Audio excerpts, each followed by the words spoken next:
பாலிட்டியில் ஒரு முக்கியமான டாப்பிக்கு கட்சித்தாவல் தடை சட்டம். இது 52வது அரசியலமைப்பு சட்ட திருத்தம் 1985 மூலமாக ஒரு கட்சியிலிருந்து மற்றொரு கட்சிக்கு மாறும் நாடாளுமன்ற அல்லது சட்டமன்ற உறுப்பினரை தகுதி இழப்பு செய்யும் நடைமுறை கொண்டு வரப்பட்டது. 52வது சட்ட திருத்தம் 1985 கொண்டு வந்தாங்க. இதற்காக இந்திய அரசியலமைப்பில் 10வது அட்டவணை இணைக்கப்பட்டது. இச்சட்டமே கட்சித்தாவல் தடை சட்டம் என்று அழைக்கப்படுகிறது. பின்னர் 91வது அரசியலமைப்பு சட்டம் 2003 மூலமாக ஒரு திருத்தம் செய்யப்பட்டது. அதாவது 91வது அரசியலமைப்பு சட்டம் 2003 ஒரு திருத்தம் செஞ்சுருக்காங்க. அதாவது கட்சி பிளவுறும் சூழ்நிலையில் கட்சித்தாவலின் அடிப்படைகள் பொருந்தாது.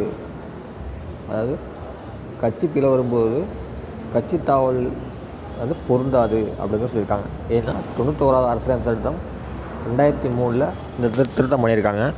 கட்சித்தாவல் தடை திட்டம் 52வது அரசியலமைப்பு சட்ட திருத்தம் 1985 கொண்டு வந்தாங்க. நான் வச்சுக்க முக்கியமான கொஸ்டின்.